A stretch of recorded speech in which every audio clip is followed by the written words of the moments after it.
நீங்க ஆரம்பிக்கலாங்கண்ணா.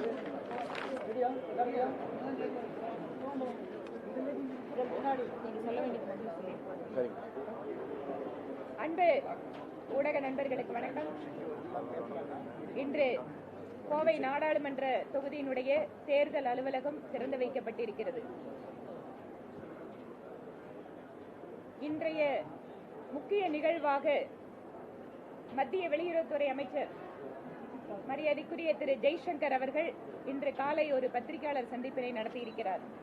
இது தொடர்பாகவே ஏற்கனவே நேற்று கச்சத்தீவு தொடர்பாக தகவல் அறியும் உரிமை சட்டத்தில் கிடைத்த ஒரு தகவலை வைத்து பல்வேறு விதமான கேள்விகளை திராவிட முன்னேற்ற கழகத்திற்கும் காங்கிரசுக்கும் பாரதிய ஜனதா கட்சியின் சார்பில் மாநில தலைவருடைய சார்பாக எழுப்பியிருந்தோம்.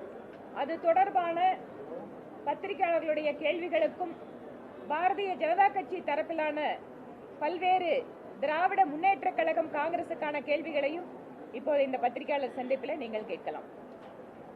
அன்பு நண்பர்களுக்கு என்னுடைய வணக்கத்தை சொல்லி, நம்முடைய தலைவர்கள் எல்லோரும் இந்த பத்திரிகையாளர் சந்திப்பில் நம்மோடு இருக்கின்றார்கள். இன்று காலை டெல்லியில் நம்முடைய வெளியுறவுத்துறை அமைச்சர் திரு ஜெய்சங்கர் அவர்கள் முழுமையாக இந்த கச்சத்தீவு பற்றி, குறிப்பாக என்னென்ன முடிவுகள் எடுக்கப்பட்டிருக்கிறது என்பதை பற்றியெல்லாம் ரொம்ப விலாவரியாக பேசியிருந்தார். அதனுடைய தொடர்ச்சியாக இன்று பாரதிய ஜனதா கட்சி, நம்முடைய மாநில அரசு, குறிப்பாக திராவிட முன்னேற்ற கழகம் அவர்களுக்கு சில கேள்விகள் வைத்திருக்கின்றோம். இத்தனை காலமாக திராவிட முன்னேற்ற கழகம் அதனுடைய தலைவர்கள் எல்லாம் தமிழகத்திலே சொன்ன கட்டுக்கதை, கச்சத்தீவு காங்கிரஸ் ஆட்சி கொடுத்துட்டாங்க, எங்களுடைய போராட்டத்தையும் தாண்டி கொடுத்துட்டாங்க, எங்களை கேட்காம கொடுத்துட்டாங்க, அதனால் நாங்கள் கண்டனம் செய்கின்றோம் என்று பாராளுமன்றத்திலிருந்து வெளிநடப்பு செஞ்சாங்க. குறிப்பாக அப்பொழுது பாராளுமன்ற உறுப்பினராக இருந்த செல்லியன் ஐயா பாராளுமன்றத்தில் இதை பற்றி தெல்ல தெளிவாக என்ன பேசியிருந்தாருன்னா, அப்போதைய முதலமைச்சர் டாக்டர் கருணாநிதி அவர்கள்ட்ட யாருமே கேட்கல, எங்களுடைய அனுமதி கேட்கல, எங்களுக்கு தகவல் கூட சொல்லல, காங்கிரஸ் அரசு எதையும் கேட்காமல் அவர்கள் பாட்டு கச்சத்தீவை கொடுத்திருக்கிறாங்க, இதை வன்மையாக கண்டித்து நாங்கள் வெளிநடப்பு செய்கின்றோம் என்று கலாட்டா செய்து அன்னைக்கு உள்துறை அமைச்சராக இருந்த ஸ்வரன் சிங் அவர்களை பாராளுமன்றத்தில் பேசக்கூட திராவிட முன்னேற்ற கழகத்தினுடைய எம்பிக்கள் விடல, குறிப்பாக செலியன் அவர்கள் விடல. காரணம், தமிழக மக்களை வஞ்சித்திருக்கின்றார்கள், ஏமாற்றியிருக்கின்றார்கள். ஆனால் இன்னைக்கு கச்சத்தீவு சம்பந்தமாக பெறப்பட்ட ஆவணங்கள், ஆர்டிஐ மூலமாக பெறப்பட்ட ஆவணங்களை ஒரு முறை படிக்கும் பொழுது மிக தெளிவாக அன்னைக்கு நம்முடைய வெளியுறவுத்துறை செயலாளர் கேவல் சிங் அவர்கள், director historical division BK Basu அவர்களோடு இணைந்து கலைஞர் கருணாநிதி அவர்களை secretariat conference room Fort Saint மெட்ராஸில் 19 ஜூன் 1974 காலையில் 11 மணிக்கு சந்திக்கிறாங்க. அந்த சந்திப்பு 1 மணி நேரம் செல்கிறது. அந்த சந்திப்பு முடிந்த பிறகு அந்த சந்திப்பினுடைய குறிப்புகளை டைப் அடித்து வெளியுறவுத்துறை அமைச்சர்களுக்கு ஒரு இன்புட்டாக அதை பதிவு செய்திருந்தார்கள். இத்தனை காலமாக இது கிளாசிஃபைடு மெட்டீரியலாக இருந்துச்சு. இன்னைக்கு அந்த மினிட்ஸ் ஆஃப் த மீட்டிங்கை நாம் பார்க்கும் பொழுது அதில் மிக தெல்ல தெளிவாக தெரிகிறது, கச்சத்தீவு கொடுப்பதற்கு 1 மாத காலத்திற்கு முன்பு வெளியுறவுத்துறை செயலாளர் கேவல் சிங் அவர்கள் தமிழ்நாட்டினுடைய முதலமைச்சர் திரு கருணாநிதி அவர்களை சந்தித்து அனுமதியை பெற்று அதன் பிறகு கச்சத்தீவு இலங்கைக்கு கொடுக்கப்பட்டது என்பது தெல்ல தெளிவாக இந்த நோட்ஸ் நமக்கு காட்டுது. இந்த நோட்ஸ் பார்த்தீங்கன்னா இது போல கிட்டத்தட்ட ஒரு 9 பக்கத்திற்கான நோட்ஸ். அவங்களுடைய 1 மணி நேரம் நடந்த பிரீஃபிங் என்ன பேசினாங்க அப்படிங்கிறது 9 பக்கத்துக்கான நோட்ஸ். இதை முழுவதுமாக இன்னைக்கு பத்திரிகையாளர்கள் நாங்கள் வெளியிடுகின்றோம். நேற்று பேசியது, இன்று பேசியது எல்லா காப்பியும் உங்களுக்கு கொடுத்துட்றோம். இதில் மிக முக்கியமானது, அன்னைக்கு முதலமைச்சராக இருந்த கலைஞர் கருணாநிதி அவர்கள் கேட்குறாங்க, இதை ஒரு 2 வருடம் தள்ளி போட முடியுமா? இன்னைக்கு வேண்டாம், 2 வருடம் தள்ளி போட்டு கச்சத்தீவை நீங்க தார வாருங்க, இன்னைக்கு வேண்டாம் என்று சொல்றாங்க. ஸோ கலைஞர் கருணாநிதி அவர்கள் இதில் தெல்ல தெளிவாக தமிழகத்தினுடைய முதலமைச்சராக கச்சத்தீவு இலங்கைக்கு கொடுக்கப்பட்டதிலே அவருடைய முடிவும் இதில் இருந்துச்சு. அதில் எந்த மாற்று கருத்தும் இல்லை. சகோதர சகோதரிகள், இதை படிக்கும் பொழுது உங்களுக்கும் தெரியும். அதன் பிறகு நம்முடைய கருணாநிதி அவர்களோடு தமிழகத்தினுடைய சீஃப் செக்ரட்டரி, தலைமைச் செயலாளர் சபாநாயகம் அவர்கள் இருந்தாங்க. அந்த மீட்டிங்கில் கொஞ்ச நேரம் கழிச்சு ஹோம் செக்ரட்டரி அம்பரோஸ் அவங்க ஜாயின் பண்ணாங்க. அப்போ கூட கச்சத்தீவுக்கு நடுவில், குறிப்பாக அந்த ஃபிஷிங் லைனை கச்சத்தீவுக்கு சென்ட்ரலில் கொண்டு வர முடியுமா, அப்படின்னு பேச்சுவார்த்தையில் நடந்துச்சு. ஆனால் கடைசியாக கருணாநிதி அவர்கள் கச்சத்தீவு காங்கிரஸ் அரசு இலங்கைக்கு கொடுப்பதில் சம்மதம் தெரிவித்தது மட்டுமில்ல, சின்ன விதமாக நான் போராட்டம் நடத்திக்கிறேன், இதை நான் லோக்கலில் ஹேண்டில் பண்ணிக்கிறேன், இதை பொலிட்டிக்கல் இஷ்யூ வரும்பொழுது நான் பார்த்துக்கிறேன், அந்த அளவுக்கு கருணாநிதி அவர்கள் அன்னைக்கு வெளியுறவுத்துறை செயலாளர் திரு கேவல் சிங் அவர்கள்ட்ட பேசியிருக்காங்க. ஆனால் இன்னைக்கு பாரதிய ஜனதா கட்சி நாங்கள் கேட்கக்கூடிய கேள்விகள் முதல் கேள்வி, அதாவது காங்கிரசும் திராவிட முன்னேற்ற கழகமும் 1974 கச்சத்தீவை திட்டமிட்டு சதி செய்துதான் இலங்கைக்கு கொடுத்திருக்கின்றார்கள். இதிலே திராவிட முன்னேற்ற கழகத்தினுடைய முழு பங்களிப்பு இருக்கு. இன்னைக்கு வெளியுறவுத்துறை அமைச்சர் திரு ஜெய்சங்கர் அவர்கள் சொன்னது போல 21 முறை தமிழகத்தினுடைய முதலமைச்சர் நாடகத்திற்காக கடிதம் எழுதுறாங்க, கச்சத்தீவை மீட்டு தாருங்கள், கச்சத்தீவை மீட்டு தாருங்கள் என்று. அன்னைக்கு தமிழகத்தினுடைய முதலமைச்சர் கலைஞர் கருணாநிதி அவர்கள் கச்சத்தீவு கொடுப்பதற்கு சம்பந்தம் இல்லை என்று சொல்லி இருந்தால் கச்சத்தீவு மத்திய அரசு கொடுப்பதற்கு வாய்ப்பே இல்லை, கொடுத்திருக்க மாட்டாங்க. ஆனால் அவருக்கு பொலிட்டிக்கல் கம்பல்ஷன், பொலிட்டிக்கல் காரணம், அதற்காக சம்மதம் கொடுத்துவிட்டு 21 முறை வெளியுறவுத்துறை அமைச்சர் திரு ஜெய்சங்கர் அவர்களுக்கு கடிதம் எழுதியிருக்கின்றார்கள். இது எங்களுடைய முதல் கேள்வி. அப்பனா உங்களுடைய பங்களிப்புல இருந்திருக்கு. இன்னைக்கு தமிழகத்தினுடைய மீனவ சொந்தங்கள், குறிப்பாக ராமநாதபுரம் பகுதியில் கச்சத்தீவு கொடுத்த பிறகு இந்தியாவினுடைய ஜியோகிராபிக்கல் பவுண்டரி எல்லை சுருங்கி இருக்கிறது. அதற்கு காரணம் மாபெரும் துரோகம் செய்தது காங்கிரசும் திராவிட முன்னேற்ற கழகமும். இரண்டாவது, காங்கிரஸ் திமுக இருவரும் எப்பொழுதெல்லாம் சேருகின்றார்களோ அப்பொழுதெல்லாம் இந்தியாவினுடைய பகுதி ஏதாவது கொடுக்கப்பட்டிருக்கும். குறிப்பாக காங்கிரஸ் தனியாக இருந்தபொழுது அக்ஷய் சின், அருணாச்சல் பிரதேசில் ஒரு பகுதி, இதையெல்லாம் காங்கிரஸ் அவர்கள் கொடுத்திருக்கின்றார். திமுக சேர்ந்த பொழுது கச்சத்தீவை கொடுத்திருக்கிறாங்க. இந்திய இறையாண்மையின் மீது திராவிட முன்னேற்ற கழகத்திற்கு நம்பிக்கை இருக்கிறதா, இல்ல 1960 பேசின அதே பேச்சை தான் அவங்க பேச போறாங்களா, இதெல்லாம் இந்தியாவுடைய ஜியோகிராபிக்கல் பவுண்டரியா தான் பார்க்கறாங்களா என்பதை திராவிட முன்னேற்ற கழகம் மறுபடியும் தெளிவுபடுத்த வேண்டிய அவசியம் இருக்கு. மூன்றாவது, இன்னைக்கு ஆழ்கடல்ல நடக்கக்கூடிய எல்லா பிரச்சனைகளுக்கும் காரணம் திராவிட முன்னேற்ற கழகம் மட்டும்தான், வேறு யாரும் இல்லை. 2014 முன்பு நூற்றுக்கணக்கான மீனவர்கள் சுடப்பட்டு கொல்லப்பட்டதற்கும் திராவிட முன்னேற்ற கழகம் தான் தார்மீக பொறுப்பேற்க வேண்டும். 2014 பிறகு இருக்கக்கூடிய பிரச்சனைகளுக்கும் திராவிட முன்னேற்ற கழகம் தான் பொறுப்பேற்க வேண்டும். இன்னைக்கு பாரதிய ஜனதா கட்சி ஏத பொதுமன்றத்தில் வைக்கிறோம். எதற்காக இன்று பேசுகின்றோம்? உங்களுக்கு தெரியும், தமிழக பாரதிய ஜனதா கட்சி குறிப்பாக கடந்த சில வருடங்களாக கச்சத்தீவை மீட்க வேண்டும் என்ற கோரிக்கையை வைத்துக் கொண்டிருக்கின்றோம். மத்திய வெளியுறவுத்துறை அமைச்சர் திரு ஜெய்சங்கர் அவர்களை சந்தித்து தமிழக பாரதிய ஜனதா கட்சி அதிகாரப்பூர்வமாக ஒரு மனுவை கொடுத்திருக்கோம், கச்சத்தீவை மீட்க வேண்டும். இது எங்களுடைய ஸ்டேட்டட் கோல். அதில் நாங்களும் மத்திய அரசுக்கு தெளிவுபடுத்தி கொண்டிருக்கின்றோம். குறிப்பாக எல்லை சுருங்கிய பிறகு அது எப்படிப்பட்ட பிரச்சனைகளை உருவாக்கி இருக்கிறது.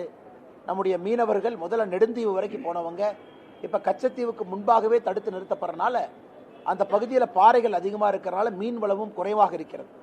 அதனால் நம்முடைய மீனவர்கள் இன்டர்நேஷனல் பார்டருக்கு பக்கத்தில் போனாவே இலங்கை நேவி அவங்க கைது பண்றாங்க. இதற்கெல்லாம் ஒரு பெர்மனன்ட் சொல்யூஷன் என்பது கச்சத்தீவு திரும்ப நம்முடைய நாட்டு கைக்கு வர வேண்டும்.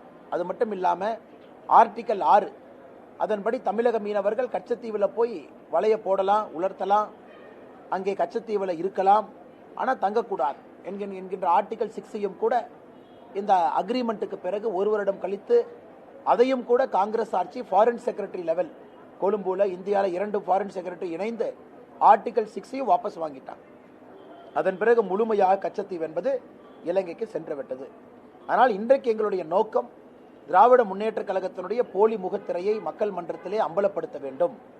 எந்த அளவுக்கு சதி வேலையை செய்துவிட்டு கிட்டத்தட்ட இதே ஸ்டோரியை கடந்த 45 வருடங்களுக்கு மேலாக கச்சத்தீவு எங்களை கேட்காம கொடுத்துட்டாங்க, எங்கிட்ட அனுமதி கேட்கல அப்படின்னு தம்மா துமான் பார்லிமெண்ட்ல எல்லாம் குதிச்சு இது ஏதோ காங்கிரஸ் செய்த சதி போல் பேசிக் கொண்டிருக்கின்றார்கள். ஆனால் இன்று நம் அனைவருக்கும் தெரியும், இந்த கச்சத்தீவை தாரை வார்த்தது காங்கிரஸ் மட்டுமல்ல, திராவிட முன்னேற்ற கழகம் சேர்ந்து செய்திருக்கக்கூடிய சதி. கடைசியாக பத்திரிகை நண்பர்கள் அந்த கேள்வியை கேட்பீங்க, கச்சத்தீவை திரும்ப இந்தியா எப்ப கொண்டு வரும்? இதற்கான பதில் இன்னைக்கு வெளியுறவுத்துறை அமைச்சர் திரு ஜெய்சங்கர் அவர்கள் டெல்லியில் நடந்த பத்திரிகையாளர் சந்திப்பில் தெரிவிச்சிருக்கிறாங்க. என்ன சொல்லியிருக்கிறாங்க? அதாவது இந்த பிரச்சனையை தீர்ப்பதற்கு என்னவெல்லாம் சொல்யூஷன் டேபிள் இருக்கோ எல்லாவற்றையும் நம்முடைய மத்திய அரசு ஆராய்ந்து கொண்டிருக்கின்றார்கள். அதற்கு மேல் ஒரு மாநில தலைவராக பாரதிய ஜனதா கட்சி ஏன்னா ஆட்சியில் இருக்கும், இதற்கு மேல் நாம் பேச விரும்பவில்லை. ஏன்னா அந்த policy and central governments court குறிப்பாக இன்னைக்கு வெளியுறவுத்துறை அமைச்சர் சொன்ன பதிலே போதுமான பதில். டேபிள் மேல் இருக்கக்கூடிய எல்லா சொல்யூஷனும் ஆராய்ந்து கொண்டிருக்கின்றோம். இதனுடைய அடிப்படை என்னன்னா, தமிழகத்தினுடைய மீனவ சொந்தங்கள் பாதிக்கப்படக்கூடாது, அதற்காக எல்லா ஆங்கிளையும் பார்த்துக்கிட்டு இருக்கோங்கிறாங்க. ஆனால் நிச்சயமாக நல்ல முடிவு இந்திய அரசு எடுப்பார்கள் என்கின்ற முழு நம்பிக்கை எங்களுக்கு இருக்கு. காரணம், இது மோடி அவர்கள், ஜெய்சங்கர்ஜி அவர்கள் இவர்களெல்லாம் தனி கவனம் இதில் செலுத்துறாங்க. ஆனால் இன்னைக்கு நாம் தெரிந்து கொள்ள வேண்டும், இது இல்லீகலி இலங்கைக்கு கொடுக்கப்பட்ட ஒரு பகுதி. இதுதான் உண்மை.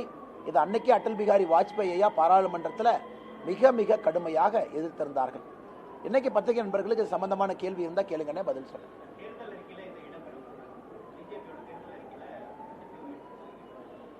ஆனா தமிழக பாரதிய ஜனதா கட்சியினுடைய தேர்தல் அறிக்கையில் இது இடம்பெறும். காரணம், இது எங்களுடைய ஸ்டேட்டட் கோலுங்கண்ணா. 2 ஆண்டுகளாகவே இதை பற்றி பேசிக் கொண்டிருக்கின்றோம். அதிகாரப்பூர்வமாக பத்திரிகை செய்தி குறிப்பில் இருக்கு. இதை போய் வெளியுறவுத்துறை அமைச்சரை சந்தித்து எங்களுடைய மூத்த தலைவர் அண்ணன் பொன் ராதாகிருஷ்ணன் அவர்கள் தலைமையில் ஒரு குழு வெளியுறவுத்துறை அமைச்சரை சந்தித்து கிட்டத்தட்ட அரை மணி நேரத்திற்கு மேல பேசி அபிஷியலாகவே தமிழக பாரதிய ஜனதா கட்சி சார்பாக கொடுத்திருக்கின்றோம், கச்சத்தீவு மறுபடியும் திரும்ப கொண்டு வர வேண்டும் என்று.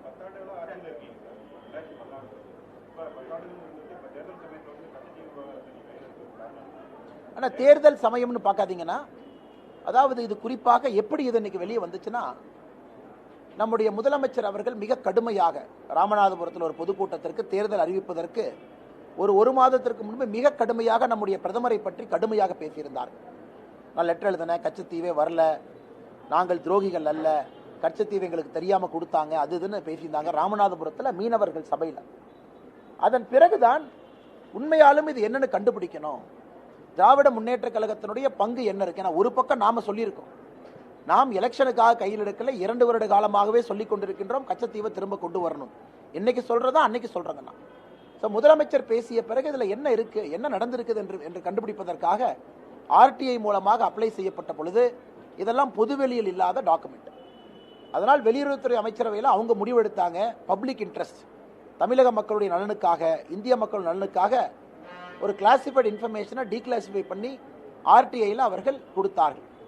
அது வந்ததே பார்த்தீங்கன்னா ஒரு வாரம் 10 நாட்களுக்கு முன்பு. இன்று இந்திய அளவில் இது பேசும் பொருளாக மாறி இருக்கிறது. குறிப்பாக இந்தியாவினுடைய முன்னணி ஆங்கில பத்திரிகை இதை 2 பாகமாக பிரசுரம் செய்த பிறகு எல்லா மக்களுக்கும் கூட என்னன்னு தெரிஞ்சிருக்கு. முதல்ல மக்களுக்கு உண்மை தெரியணும், ஹிஸ்டரி தெரியணும். இன்னைக்கு மக்களுக்கு உண்மையான சரித்திரம் தெரியப்படுத்த வேண்டிய கடமை இருக்கு. அது அந்த ஆர்டிஐ மூலமாக கிடைத்த டாக்குமெண்ட்டை மக்கள் மன்றத்தில் வைக்கிறோம். 2வது, இன்னைக்கு வெளியுறவுத்துறை அமைச்சர் சொல்லி இருக்கின்றார்கள், மீனவர்கள் பிரச்சனையை தடுப்பதற்கு எல்லா பாசிபிள் சொல்யூஷன்ஸ் நாங்கள் ஆராய்ந்து கொண்டிருக்கின்றோம் என்று சொல்லியிருக்கின்றார்கள். 3வது, தமிழக பாரதிய ஜனதா கட்சி அதிகாரப்பூர்வமாக கச்சத்தீவு திரும்ப வர வேண்டும் என்று சொல்லியிருக்கின்றோம். இதெல்லாம் தேர்தல் காலத்திற்கு முன்பிருந்து. ஆனால் இந்த டாக்குமெண்ட் ஏன் வந்துச்சுன்னா, திராவிட முன்னேற்ற கழகத்தினுடைய போலி முகத்திரையை மக்கள் பார்க்க வேண்டும் என்பதற்காக மட்டும்தான்.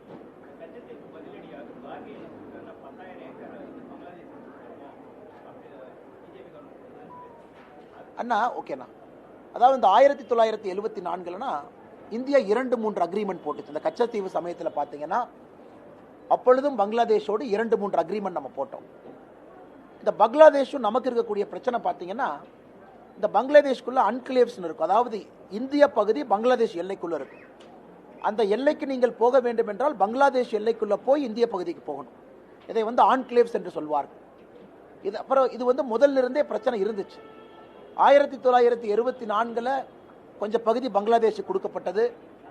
அதன் பிறகு பங்களாதேஷனுடைய சில பகுதியும் நம்ம கிட்ட பவுண்டரி ஷேரிங்ல அந்த கன்ஃபியூஷன் இருந்துச்சுங்கன்னா, அதனால் இன்னைக்கு நம்முடைய அரசு வந்த பிறகு யாருக்கும் எந்த பிரச்சனையும் இல்லாம பங்களாதேஷுக்குள்ள போறதற்கு போய்தான் இந்தியன் பார்டருக்கு போக முடியுங்கிற நிலைமை எல்லாம் இன்னைக்கு எடுத்து, குறிப்பாக நமக்கும் பங்களாதேஷுக்கும் இந்த கங்கை நதி அதோடைய ஃபரூக்கா பேரேஜ் அப்படிங்கிற ஒரு பிரச்சனை நமக்குள்ள இருந்துச்சு.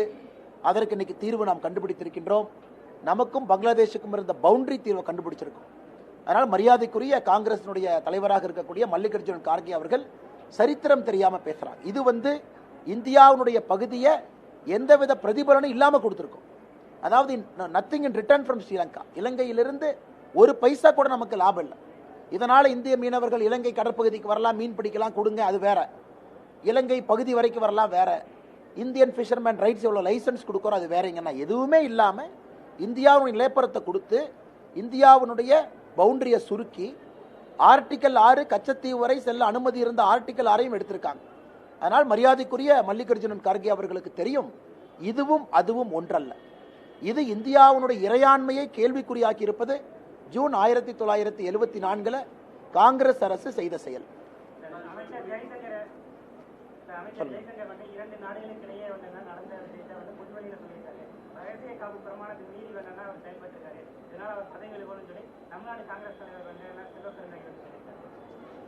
செல்வ பெருந்தகை அவர்கள் முதல்ல கொஞ்சம் ஹிஸ்டரி கத்துக்கணும். இது எப்படி ஜெய்சங்கர் அவர் சொன்னார், இது ஃபர்ஸ்ட் நான் தான் சொன்னேன். ஒரு தனி மனிதனாக இந்தியாவுடைய குடிமகனாக இருக்கக்கூடிய நான், ஒரு கட்சியினுடைய உறுப்பினராக இருக்கக்கூடிய நான் சொல்றேன். அதன் பிறகு இது பத்திரிகையில் வருது. எப்படி ஜெய்சங்கர் அவங்க சொல்றாங்க? ஜெய்சங்கர் அவர்கள் அமைச்சராக இருக்கிறாங்க. பத்திரிகையில இந்த செய்தி வந்த பிறகு, அதுவும் ஆர்டிஐல இந்தியாவுடைய குடிமகன், நீனும் போடலாம், நானும் போடலாம், வானத்தேக்காவும் போடலாம், அண்ணனும் போடலாம், யாரு வேணாலும் போடலாம், அதன்படி கிடைக்கப்பட்ட ஒரு டாக்குமெண்டேஷன். அந்த டாக்குமெண்டேஷன் என்னுடைய கைக்கு எப்பங்கண்ணா வந்துச்சு? கைக்கு வந்த தேதியிலிருந்து 12/3/2024 கைக்கு வந்த தேதியிலிருந்து இது பொதுவெளியில் இருக்கக்கூடிய சொத்து. 12/3/2024 பொதுவெளியில் இருக்கக்கூடிய சம்பந்தப்பட்ட சொத்து. அதை ஜெய்சங்கர் அவர்கள் என்று பேசியிருக்கிறாங்க. ஜெய்சங்கர் அவர்கள் தான் எடுத்திருக்கக்கூடிய இன்னைக்கு பாருங்க, காங்கிரஸ்காரங்க பொதுமக்கள் முன்னாடி தமிழக மக்கள் முன்னாடி கை கட்டி நமஸ்காரம் பண்ணி அப்பாலஜி கேட்கணும். செய்த தவறுக்காக ஒரு மீனவ சொந்தங்களை போய் இன்னைக்கு அவங்க மன்னிப்பு கேட்கணும். திமுகவையும் கூட கூட்டிட்டு போய் தேர்தல் பிரச்சாரத்தை நிறுத்திட்டு அடுத்த 10 நாட்கள் வெறும் மன்னிப்பு பிரச்சாரம் மட்டும்தான் காங்கிரசும் திமுக நடத்துறாங்க. அந்த அளவு கொடுமையாக செய்துவிட்டு எதுவும் தெரியாமல் காங்கிரசுடைய மாநில தலைவர் அவருடைய தேசிய தலைவரை போல பேசினா என்ன பதில் சொல்றது?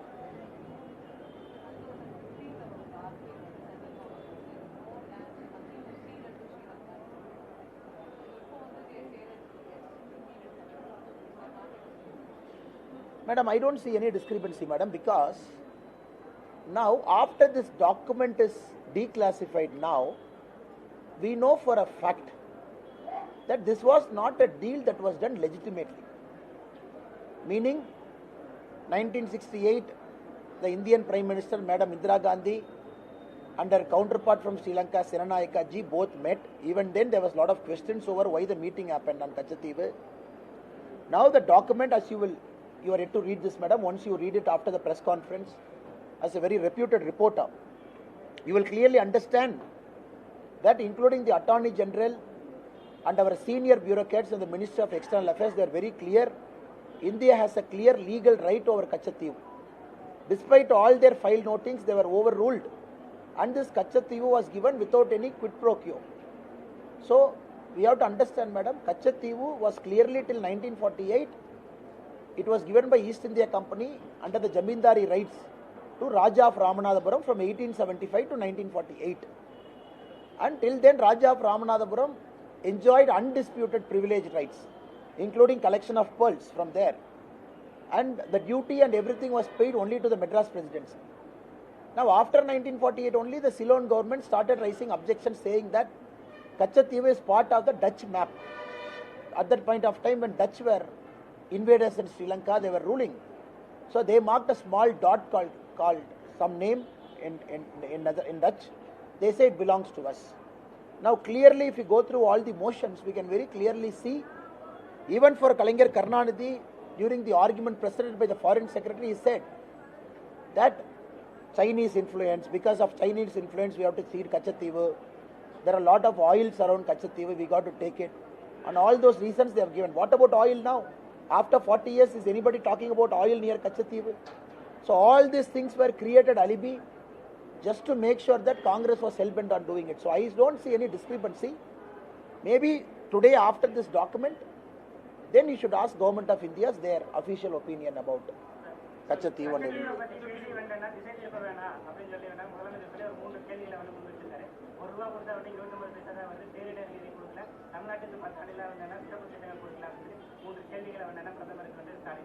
இதுக்கான முதலமைச்சர் அவர்களுக்கு செலக்டிவ் அம்னீஷியா இருக்கு.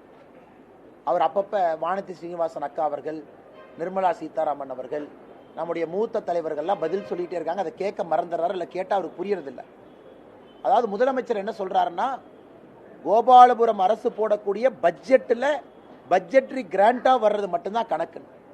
இன்னைக்கு 45 லட்சம் விவசாயிகளுக்கு வருடத்திற்கு 6000 ரூபா வருது. கேஸ் சப்சிடி 400 ரூபா 300 ரூபா வருது. இதையெல்லாம் சேர்த்தக்கூடாதா? அதையெல்லாம் சேர்த்த மாட்டாங்களாம்மா? ஏன்னா அது மோடி ஐயா நேரடியாக கொடுக்கறதாம்மா. இங்கே ஒரு வீடு கட்டினால் 2,63,000 ரூபா மானியம், அதையும் சேர்த்த மாட்டாங்க. ஏன்னா மோடி ஐயா நேரடியாக கொடுக்கறது. ஸோ வங்கி கணக்குக்கு மோடி ஐயா ஒரு ஏர்போர்ட் கட்டுறாங்க பாரத பிரதமர் அவர்கள் திருச்சியில், அந்த பணத்தை சேர்த்திக்க மாட்டாங்க. பாரத பிரதமர் நரேந்திர மோடி அவர்கள் இங்கே ஒரு போர்ட் கட்டுறாங்க, அந்த பணத்தை சேர்த்திக்க மாட்டாங்க. பாரத பிரதமர் நரேந்திர மோடி அவர்கள் ரயில்வே மூலமாக பணத்தை இன்வெஸ்ட் பண்ணுறாங்க, அதை சேர்த்திக்க மாட்டாங்க. ஸோ இவர்களை பொறுத்தவரை அந்த கணக்கு தனி. எங்களுக்கு பட்ஜெட்டரி சப்போர்ட்டாக என்ன வந்திருக்கோ அதை மட்டும்தான் எடுத்துக்கொள்வோம் என்று சொல்வது முட்டாள்தனமான வாதம். ஒரு முதலமைச்சர் அவர்கள் நான் பிடித்த முயலுக்கு 3 கால் என்று தொடர்ந்து சொன்னால் அது முதலமைச்சரை சந்தேகப்படுறதா முயலை சந்தேகப்படுறதா நீங்களே முடிவு பண்ணிக்க. இதை நிர்மலா சீதாராமன் அவர்கள் மிக தெளிவாக சென்னையில் இன்க்ளூடிங் நம்பர்ஸோட பேசி டைரக்ட் டாக்ஸேஷன் இன்டைரக்ட் டாக்ஸேஷன் எல்லாம் பேசிய பிறகு முதலமைச்சர் அவர்கள் திரும்ப திரும்ப இதையே பேசி கொண்டிருக்கார். 33 மாதமாக அவர் செஞ்ச சாதனை என்னன்னு நான் கேட்கிறேங்கண்ணா. அவர் செஞ்ச சாதனையை சொல்லட்டும். எதுவுமே செய்யாம 1960 அரசியலை கையில் எடுத்து சுத்திக்கிட்டு இருக்காங்க. இரண்டாவது, தமிழ்நாட்டுக்கு கொடுத்த சிறப்பு திட்டங்கள் என்ன? ஒரு திட்டமே சிறப்பு திட்டம் தான். எத்தனை திட்டங்கள் வந்திருக்கிறது? 10,76,000 கோடி ரூபாய் தமிழகத்துக்குள்ள வந்திருக்கு. 15 அரசு மருத்துவ கல்லூரி வந்திருக்கு. திமுக இதுவரை 5 முறை ஆட்சியிலிருந்து உருவாக்கிய அரசு மருத்துவக் கல்லூரியை விட பாரதிய ஜனதா கட்சி இந்த 10 ஆண்டுகள் அரசு மருத்துவக் கல்லூரி தமிழகத்திலே உருவாக்கி இருக்கின்றோம். அதே போல ஒரு போர்ட் எடுங்க, உள்கட்டமைப்பு எடுங்க, ஏர்போர்ட் எடுங்க, எல்லா வசதிகளும் அடித்தட்ட பாருங்க, சாதாரண மக்களுக்கு கொண்டு வரக்கூடிய திட்டங்களை பாருங்க. எங்களை பொறுத்தவரைக்கும் எல்லாம் ஸ்பெஷல் திட்டம் தான். முதலமைச்சர் அவர்களுக்கு 50,000 கோடி ஒரு திட்டம் போட்டா தான் இவங்க தனியாக டெண்டர் கமிஷன்லாம் கொடுக்கணும்னு நினைச்சாங்கன்னா அந்த மாதிரி ஸ்பெஷல் திட்டம்லாம் தேவையில்லை. மக்களுக்கு 10,76,000 கோடி முத்ரா கடன் தமிழக நம்பர் 1. இன்னைக்கு நம்ம கோயம்புத்தூர்ல இருக்கிறோம், மாவட்டத்தில் நம்பர் 1. 2 லட்சம் கோடி ரூபாய் முத்ரா உள்ள நம்ம வாங்கியிருக்கோம். இது ஸ்பெஷல் திட்டம் இல்லையா? இந்தியாவில் நம்பர் 1 இருக்கும். இது ஸ்பெஷல் திட்டம் இல்லையா? அதனால் முதலமைச்சர் அவர்கள் கேட்கிற கேள்விக்கு பதில் சொல்லணும். அதாவது எதற்காக நீங்கள் எங்களை கேட்காம கச்சத்தீவை கொடுத்தாங்க எதுக்கு சொன்னாங்க? அவருடைய பாராளுமன்ற உறுப்பினர் பாராளுமன்றத்திலிருந்து எதுக்கு வெளிநடப்பு பண்ணாங்க? அவங்க வெளிநடப்பு செய்த போது பேசின பேச்சு என்ன? ஆனா இன்னைக்கு உண்மை வெளிவந்த பிறகு முதலமைச்சர் அவர்கள் தான் திசை திருப்ப முயல்கின்றாரோ தவிர உண்மையைத்தான் நாங்கள் மக்கள் மன்றத்திலே வைக்கின்றோம். ஆனா கொஞ்சம் சத்தமா சொல்லுங்க. Sorry.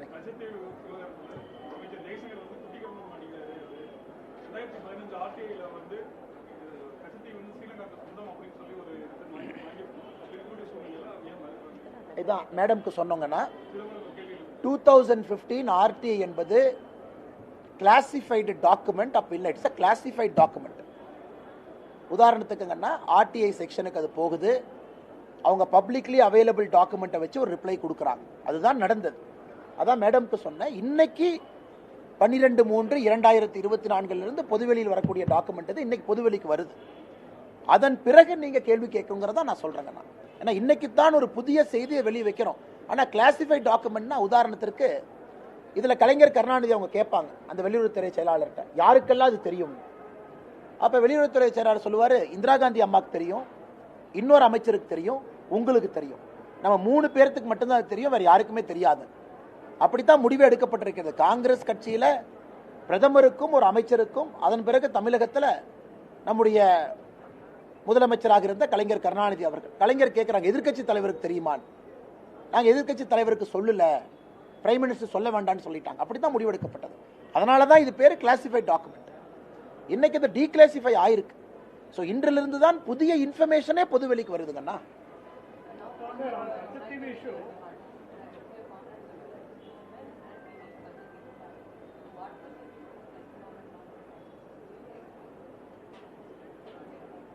Madam, they are duty bound to give support, madam, because they have created this problem.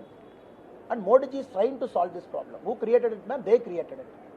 And we still remember, Madam Sushma Swaraj ji had to come all the way to Ramanathapuram, pacify our fishermen when they started protesting, when their kith and kin started getting arrested in the high seas. These are the early parts of our government, and even during Vajpayee Ayya's government. Now gone are the days. Now you are seen shooting happening at very high level in the high sea.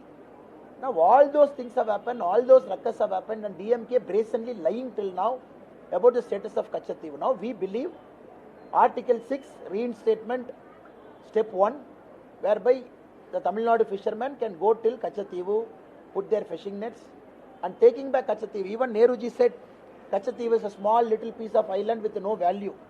So that is how Congress sees Katchatheevu. That is Nehruji's position. No value. Except a church, there is nothing. Blade of grass is not there.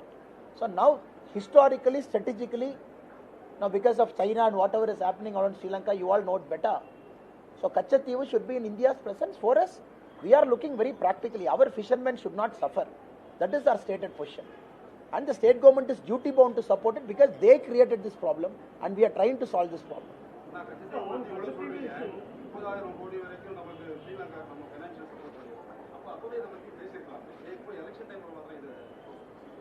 ஆனால் 1948 குறிப்பாக இந்த file நோட்டிங்கில் ஆரம்ப பகுதியை பார்த்தீங்கன்னா 1948 இலங்கை முதலாக கேட்குறாங்க கச்சத்தீவு எங்களுக்கு வேணும் அப்படின்னு முதலாக டிமாண்ட் வைக்கிறாங்க. அப்போ இந்திய அரசு அப்போவே யோசிக்கிறாங்க, குறிப்பாக பியூரோக்ரஸியில், மினிஸ்டர் ஆஃப் எக்ஸ்டர்னல் அஃபேர்ஸில் நாம் இலங்கையை கன்வின்ஸ் பண்ண முயற்சி பண்ணலாமா அப்படின்னு. அப்போ அவங்க சொல்கிறாங்க, இல்லை இலங்கையினுடைய பொலிட்டிக்கல் சிச்சுவேஷன் ப்ராப்பராக இல்லை.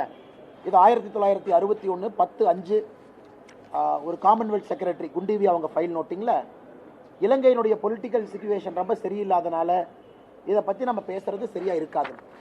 ஆனால் நம்ம ஒரு விஷயத்தை புரிந்து கொள்ள வேண்டும், இந்தியா இலங்கைக்கு மட்டும் பணம் கொடுக்கல, $2.6 பில்லியன் எல்லோருக்கும் கொடுத்துருக்கின்றோம். அது குறிப்பாக நீங்கள் கொடுக்கலாம், சைனாக்காரன் கொடுப்பான். சைனாக்காரன் கொடுத்தா மறுபடியும் நம்ம எங்கே போகிறதுக்கண்ணா? அதனுடைய விளைவை நம்ம பார்த்துட்டோம். காங்கிரஸ் ஆட்சியில் இருக்கும் பொழுது குறிப்பாக 2009 போரை பார்த்தோம். குறிப்பாக இலங்கையினுடைய போர்ட்டெல்லாம் சைனா கண்ட்ரோலுக்கு போனது 2014க்கு முன்பு பார்த்தோம்.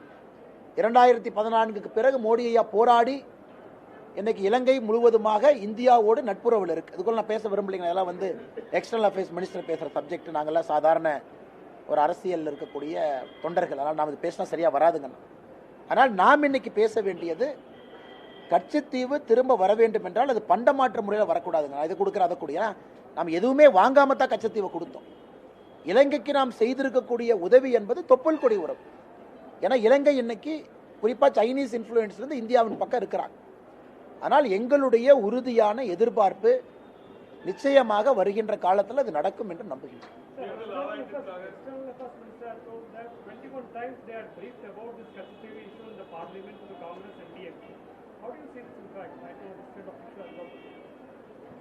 Sir, I see this as a chief minister of a state blatantly and openly lying, knowing fully well his father ceded Katchatheevu. He was part of Madam Indira Gandhi's decision illegally without keeping parliament in the loop. The reason I'm saying this with a lot of confidence, sir, because the Article 1 in the Constitution of India that defines the boundary of a country, and nobody can alter a boundary or include anything to a country without the parliament's approval. That is Article 1.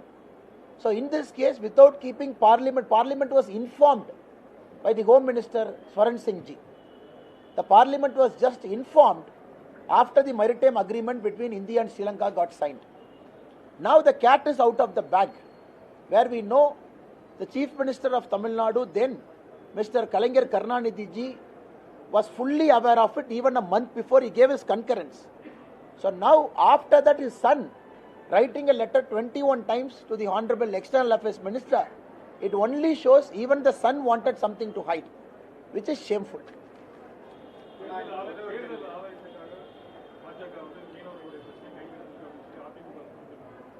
ஆனால் இதில் என்ன தேர்தல் ஆதாயம் நான் கேட்குறேங்க.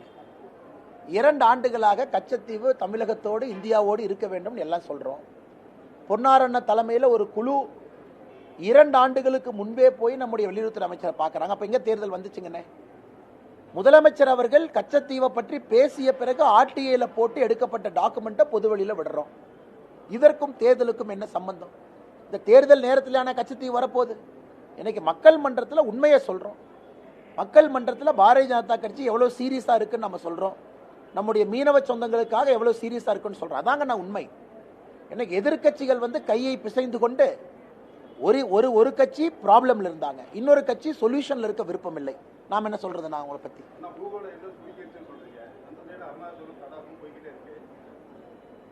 போகலையே இல்லைங்கண்ணா. அருணாச்சல் எங்க போயிருக்கு, லடாக் எங்க போயிருக்கு, எங்க போயிருக்குண்ணா, எங்க போயிருக்கு, எங்க எங்க போயிருக்கு, எங்க போயிருக்குண்ணா, எங்க போயிருக்கு. 1960 காலகட்டத்தில் நடந்த வாரில் சைனாவோடு அக்ஷாய் சின்ன கொடுத்தோம் அஃபீஷியலா. அதை இன்னைக்கு சைனீஸ் ஆக்குபைடு காஷ்மீர்னு பேர் வேற வச்சிருக்கோம். அதே போல அருணாச்சல கொடுத்தோம்.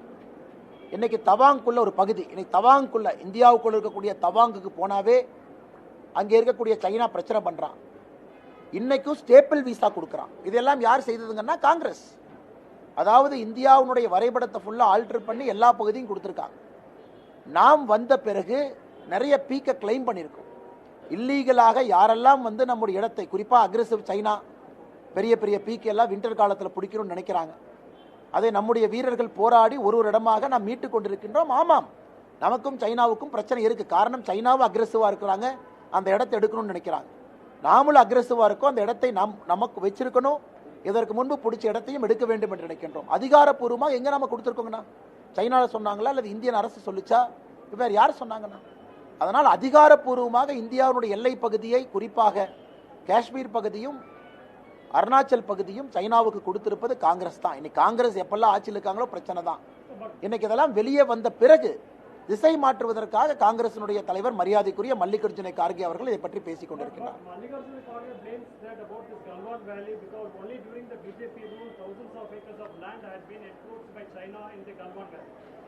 Sir, I would like to remind you, the Defence Minister, Mr. A.K. Antony Ji, in 2011 in Parliament, he said, the best way to retain India's defence is not to do any developmental project in the border area. He said if you do developmental project in the border area, the neighboring countries will feel threatened. That is why in India's border area, not even a single road was put, not even a tunnel was built. That is A.K. Antony Ji of Congress government. Now after we have come, we are securing all the border areas. We are building tunnels, we are building 6-lane roads. The fighter jet bases are getting created. Transport flights are getting landed. Now in this context, we all know an aggressive China, when it is trying to take India's land, India is fighting back. What happened in Galwan is a classic case where a bellicose China wanted to take India's territory. And our brave soldiers, we fought it. And we have also secured some high passes now, which is in India's control. Now if there is one party in India which cannot speak about India's territorial integrity, it is Congress party.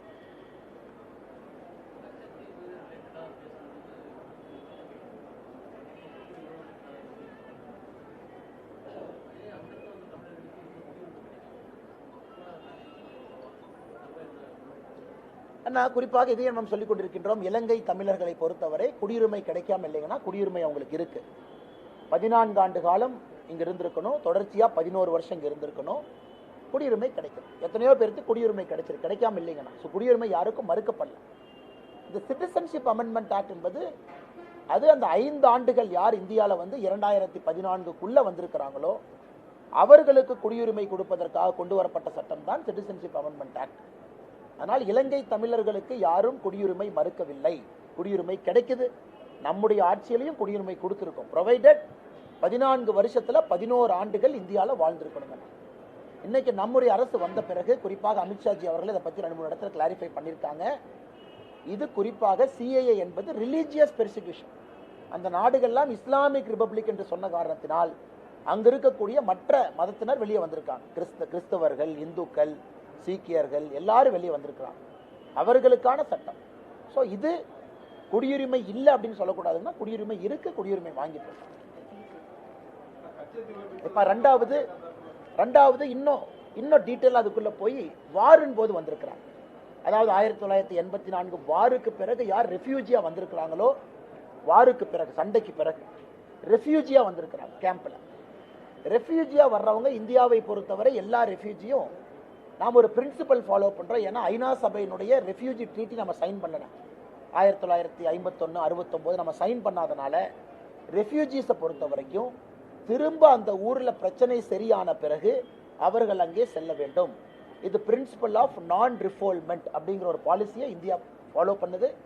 இது 1950 follow பண்றோம். இது புதுசா BJP government வந்தோடனே இல்லைங்கன்னா, காங்கிரஸ் ஆட்சியிலும் இதே தான். ரெஃப்யூஜிஸை பொறுத்தவரை, அதாவது இலங்கை தமிழர்கள் யார் ரெஃப்யூஜியாக ஒரு போருக்காக அங்கிருந்து தப்பிச்சிங்க வந்து நம்முடைய நாட்டில் இருக்கிறாங்களோ அவர்களுக்கு என்டையர்லி டிஃபரண்ட் சிஸ்டம்.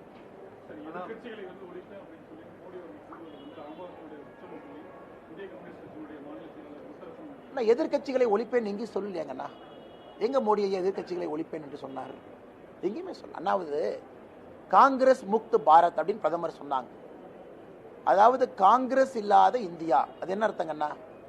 காங்கிரஸ் இந்தியாவிலே எங்கேயும் ஆளக்கூடாது என்பது எங்களுடைய நோக்கம். காங்கிரஸினுடைய சித்தாந்தம் ஆட்சியில இருக்கக்கூடாது என்பது எங்களுடைய நோக்கம். அதுக்காக காங்கிரஸ் கட்சி இருக்கக்கூடாதுன்னு யாராச்சும் கிளம்பி இருக்கிறாங்கன்னா இல்லையே. அதனால் எதிர்கட்சிகள் இந்தியாவை ஆளக்கூடாது. காரணம், இந்தியாவை ஆளுவதற்கு தகுதி இல்லை என்பதைத்தான் பிரதமர் சொல்லிக் கொண்டிருக்கின்றார்களோ தவிர எதிர்கட்சியை ஒழிப்பேன் எங்கே சொல்லலையாங்கண்ணா. கோவையில் வந்து கட்டப்பட்ட மேம்பாலங்கள் வந்து கமிஷனுக்காக கட்டப்பட்டது அப்படின்னு சொல்லி குற்றச்சாட்டு வச்சிருக்கீங்க. இருக்கக்கூடிய மேம்பாலம் வந்து பயனுள்ள இல்லைன்னு சொல்லியிருக்கீங்க. பெருசா உங்களுடைய வாக்குறுதியில் வந்து 7 இடத்துல மேம்பாலங்கள் கட்டப்படும். குறிப்பா நீங்க பாத்தீங்கன்னா இன்னைக்கு எங்கேயெல்லாம் மேம்பாலங்கள் கட்ட வேண்டுமோ 1 கிலோமீட்டர் 2 கிலோமீட்டர் 3 கிலோமீட்டர் கோயம்புத்தூருக்குள்ள மேம்பாலங்கள் தேவை. சயின்டிபிக்கா டிராபிக்கை டீகன்ஜஸ்ட் பண்றதுக்கு.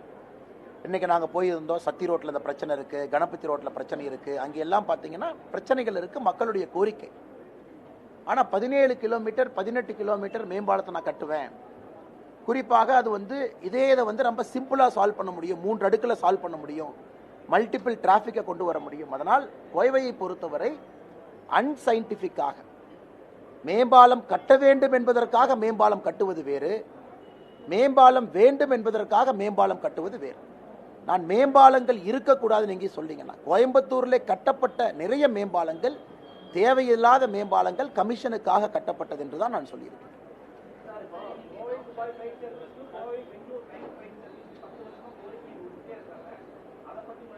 இப்பத்தானே வந்தே பாரத் உங்களுக்கு ஆரம்பித்திருக்கின்றோம் கோவையிலிருந்து பெங்களூருக்கு. அதுவும் மக்களுடைய கோரிக்கை ஏற்று கம்ஃபர்டபுள் டைமிங் 6 மணி இங்கிருந்து டிபார்ச்சர். அதே போல் அங்கே இன்னைக்கு வந்தே பாரத் பார்த்தீங்கன்னா கோயம்புத்தூருக்கும் பெங்களூருக்கும் வந்தே பாரத் முதலாக வெற்றிகரமாக வந்திருக்கு. அதே ஒரு சாதனை தானுங்கண்ணா. அதை தாண்டி இன்னும் வந்தே பாரத் அதிகமாக இயக்கப்பட வேண்டும். அதுவும் மக்களுடைய கோரிக்கை. இன்னும் வேகமாக 5.5 மணி நேரம் 6 மணி நேரத்தில் போக முடியுமான்னு கேட்குறாங்க. அதனால் எங்களுடைய நிலைப்பாடு ரொம்ப தெளிவாக இருக்கின்றோம். குறிப்பாக Coimbatore central railway station officials railway minister என்ன சொல்றாங்கன்னா, புதிதாக ட்ரெயின் இயக்குவதற்கு இங்கே வாய்ப்புகள் குறைவு, பிகாஸ் கன்ஜஸ்டட் ஸ்டேட்ல இருக்கு.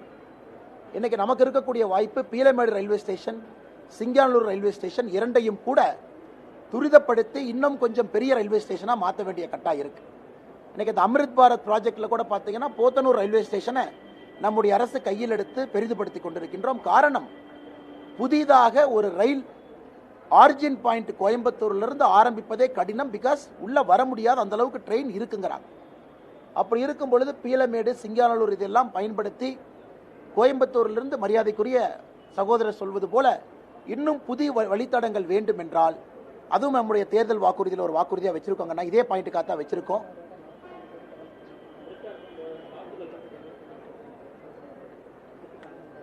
நார்த் கோயம்புத்தூர் வானத்தேக்கா சொல்றது, நார்த் கோயம்புத்தூரும் போத்தனூரும் அமிர்த் பாரத் ரயில்வே ஸ்டேஷன் ஸ்கீம்ல டெவலப் ஆயிட்டு இருக்கு.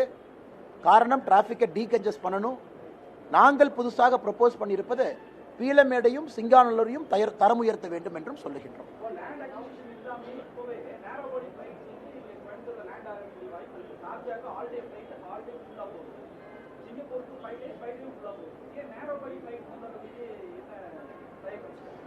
அண்ணா இல்ல ஏற்புடையதான். நேரோ பாடி ஃபிளைட் வேண்டும், யாரும் இல்லைன்னு சொல்ல, எல்லாமே இருக்கு, ஃபிளைட் வருது, யாரும் இல்லை என்று சொல்லவில்லை. அண்ணா இன்னைக்கு உங்களுக்கு தேவை, ஓகே திரும்ப பழைய ஸ்டோரிக்குள்ள போகணுமே. இன்னைக்கு நம்முடைய பிரச்சனை என்ன, கோடு ஷேர் கேட்கிறோம். கோடு ஷேர் எல்லாமே மறுபடியும் நான் காங்கிரஸ் ஆட்சி வம்புக்கு நினைக்காது. 2004 14 வரை இருக்கும் பொழுது குறிப்பாக மிடில் ஈஸ்டுக்கு ஒரு சர்வீஸ் போடுறீங்கன்னா அது ரெசிப்ரோக்கல் அக்ரிமெண்ட். அதாவது 360 சீட் ஒன் வேனா மிடில் ஈஸ்ட் 360 சீட் ஆப்போசிட் வே கொடுப்பாங்க. அப்போ ஜெட் ஏர்வேஸ், நான் கம்பெனி பேரெல்லாம் எடுக்க விரும்பல, பிரஃபுல் பட்டேல் அவங்க எல்லாம் அன்னைக்கு ஏவியேஷன் மினிஸ்டராக இருந்தாங்க. அதன் பிறகு நிறைய பிரச்சனைகள் அங்கே நடந்துச்சு. அதன் பிறகு அது சுப்ரீம் கோர்ட் வரைக்கும் எல்லாம் போச்சு, இந்த ரூட் ஸ்கீம் எல்லாம் போச்சு. அதுக்குள்ள நான் போக விரும்பலீங்கன்னா. ஆனால் இன்னைக்கு புதிதாக மிடில் ஈஸ்டுக்குள்ள நீங்க போயிட்டு வரணும், புதிதாக ஒரு விமான நிலையத்தை மிடில் ஈஸ்டுக்குள்ள அனுப்பணும்னா ஏற்கனவே இயங்கக்கூடிய ஒரு விமானத்தினுடைய ரைட்டை தான் இப்போ வாங்கணும். புது வழித்தடங்கள் மிடில் ஈஸ்டுக்கு இல்லை. அதை தாண்டி நீங்கள் மிடில் ஈஸ்டுக்கு போடணும் அப்படின்னா புதிதாக மிடில் ஈஸ்டில் இருக்கக்கூடிய வைடு பாடி ஏர்கிராஃப்ட் பர்மிஷன் கொடுக்கணும். இந்தியாவிலிருந்து வைடு பாடி ஏர்கிராஃப்ட் மிடில் ஈஸ்டுக்கு போகணும். அப்படின்னா பிஸ்னஸ் கிளாஸோட எக்ஸிக்யூட்டிவ் கிளாஸோட அந்த பெரிய விமானம். அதான் இன்னைக்கு இருக்கக்கூடிய நிலைமை. இன்னைக்கு கோயம்புத்தூர் மக்களுக்காக நாங்கள் போராடி கொண்டிருப்பது வைடு பாடி ஏர்பிளைன் கோட் ஷேரில். குறிப்பாக இங்கிருந்து அமெரிக்கா போகும்போது ஒரு லக்கேஜ் இங்கே கோயம்புத்தூர் ஏர்போர்ட்டில் போட்டிங்கன்னா யூஎஸில் ஏதோ ஒரு நகரத்தில் நீங்கள் எடுக்கணும். இதற்கு தொடர்ந்து நம்முடைய மத்திய அமைச்சர் ஜோதிராதித்ய சிந்தியா அவர்கள் மிக கடினமாக போராடி கொண்டிருக்கின்றார்கள். குறிப்பாக இந்த கோட் ஷேர் அக்ரிமெண்ட்டை கொண்டு வர கோயம்புத்தூர்லேருந்து outwards more towards Middle East. ஏன்னா சிங்கப்பூருக்கு இன்னைக்கு விமானம் இருக்கு. இரண்டாவது, கோயம்புத்தூரை பொறுத்தவரை இன்னைக்கு இது பேசஞ்சர் ஹேண்ட்லிங் கெப்பாசிட்டி ரொம்ப குறைவாக இருக்குன்னா இன்னைக்கு இருக்கக்கூடிய வளர்ச்சிக்கும் இன்னைக்கு இருக்கக்கூடிய பேசஞ்சர் இன்ஃப்ளோக்கும் கோயம்புத்தூர் விமான நிலையம் ஒரு சிறிய விமான நிலையம். இதில் ஹேண்டில் பண்ண முடியாது, ரொம்ப கன்ஜஸ்டடாக இருக்கு. ஒரு லாஞ்சிலிருந்து உள்ளே போய் பாருங்க, கம்ஃபர்டபுளாக யாரும் வந்துட்டு போக முடியாது. அதற்காகத்தான் ஏர்போர்ட் எக்ஸ்பான்ஷன் வேண்டும். இதை 10 ஆண்டு காலமாக பேசிக் கொண்டிருக்கின்றோம். கடைசி 87 ஏக்கரை மாநில அரசு கொடுக்காம வச்சிருக்காங்க. யாரோட அம்மாங்க மேடம்?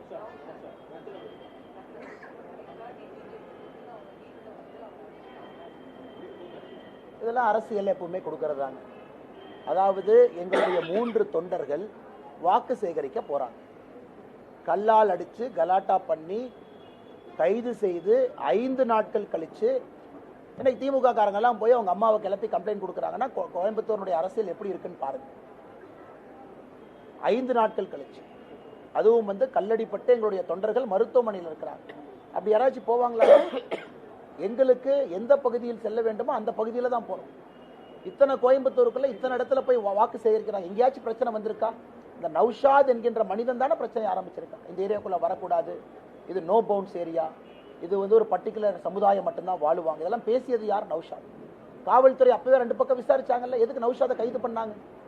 அப்ப காவல்துறை அன்னைக்கு விசாரிச்சாங்க, எலெக்ஷன் கமிஷன் அபிஷியல்ஸ் ஸ்பாட்டுக்கு போனாங்க. ஸோ 5 நாட்கள் கழித்து புதிதாக ஒரு கம்ப்ளைண்ட் கொடுக்குறாங்கன்னா இதில் அரசியல் உள்நோக்கம் என்ன இருக்குது என்பதை நீங்களே புரிந்து கொள்ள வேண்டும். அண்ணே மறுபடி சொல்லுங்கண்ணே. பொய் கேஸ்னே அதெல்லாம் பார்த்துக்கலாண்ணே. 5 நாள் கழிச்சு கைது பண்ணி ஜெயிலில் வச்சதுக்கு அப்புறம் 5 நாள் கழிச்சு ஒரு புது கம்ப்ளைண்ட்டை கொடுத்தா அது திமுக காரர் இது பின்னாடி இருக்கா. இதை விட என்னென்ன சொல்றது? அதெல்லாம் பார்த்துக்கலாம். அபிஷியல்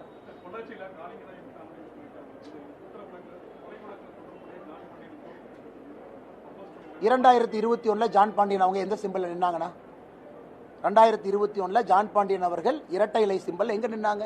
எக்மோர்ல. அதற்கு முன்பு ஜான் பாண்டியன் அவர்கள் எங்க இருந்தாங்க? இன்னைக்கே அந்த இஷ்யூவை கிளப்புறீங்க. 2021 சட்டமன்ற தேர்தலில் ஜான் பாண்டியன் அவர்கள் போட்டியிடும் பொழுது இந்த பிரச்சனை எங்க போச்சு?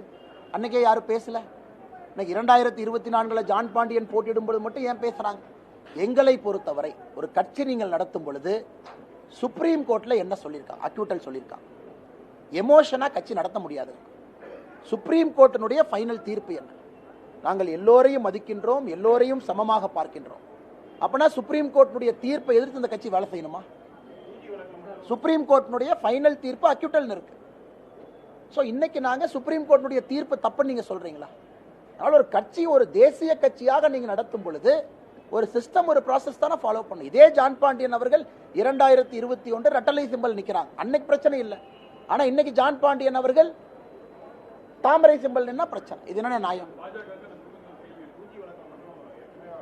அதுக்கு தான் நான் பதில் சொல்லியிருக்கேன். அப்ப உச்ச நீதிமன்றத்தினுடைய தீர்ப்புப்படி தான் நாங்க போக முடியும். எல்லோரையும் மதிக்கின்றோம், எல்லோருக்கும் சமமாக இருக்கின்றோம். எங்களை பொறுத்தவரை ஒரு ஃபைனல் ஆர்டர் என்ன, அதை பொறுத்து தான் நாங்கள் முடிவெடுக்கின்றோம். அது 2021 ஒரு தன்மை, அது 2021 அப்புறம் இந்த 3 வருஷத்துல நிலைமை எதுவும் மாறலிங்கன்னா 2021 தேசிய ஜனநாயக கூட்டத்தில் இருந்தார், அன்னைக்கும் பாரதிய ஜனதா கட்சியில் இருந்தார். 2024 தேசிய ஜனநாயக கூட்டத்தில், இன்னைக்கு அதிமுக இல்லை, அவ்வளவுதான். இந்த 3 வருஷத்துல என்ன புதுசா மாறி இருக்கு? எங்களுடைய டெசிஷன் நாங்க இன்னைக்கு மாத்திரக்கு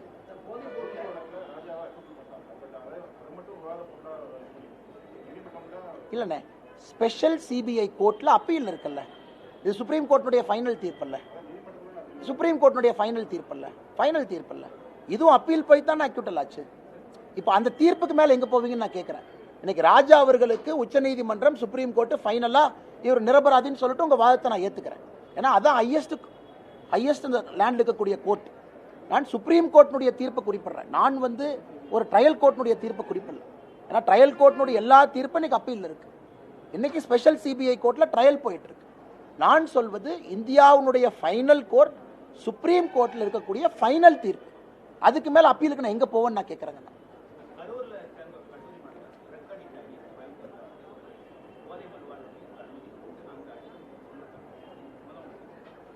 யார் அடிச்சு கொண்டிருக்காங்கண்ணா? ஆனால் ஒரு விஷயத்தை தெரியாம பேசக்கூடாதுங்கன்னா, தெரிஞ்சுக்கிட்டு இன்னைக்கு சாயந்தரம் உங்களை பார்க்கும் பொழுது பேசுகிறேன்.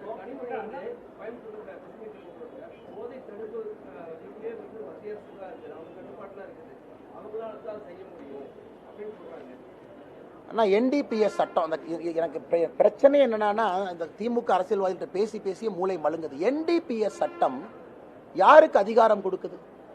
ஒரு லோக்கல் ஸ்டேஷன் ஹவுஸ் ஆபீசருக்கு அதிகாரம் கொடுக்குது. ஒரு சப் இன்ஸ்பெக்டர் ஆக்ஷன் எடுக்கலாம், டிஒஎஸ்பி ஆக்ஷன் எடுக்கலாம், சூப்பர்டென்ட் ஆஃப் போலீஸ் ஆக்ஷன் எடுக்கலாம். அப்ப என்டிபிஎஸ் சட்டத்தை திருத்திடுவோமா? இந்த narcotic drugs psychotropic substances act, அந்த ட்ரக்ஸுக்கு இருக்கக்கூடிய ஒரே சட்டம் என்டிபிஎஸ் சட்டம். அது மாநில அரசுக்கு அதிகாரம் கொடுக்கிறது. இங்க இருக்கக்கூடிய காவல்துறை அதை செயல்படுத்துறதுக்கு தான் காவல்துறைக்கு இருக்கு. அதனாலதான் தமிழ்நாடு அரசுலயே காவல்துறையில ஆன்டி ட்ரக் செல் வச்சிருக்காங்க. கனிமொழி அவர்கள் ஏதாச்சும் உளறாங்கன்னா எப்படி அதுக்கு நான் பதில் சொல்றேன்?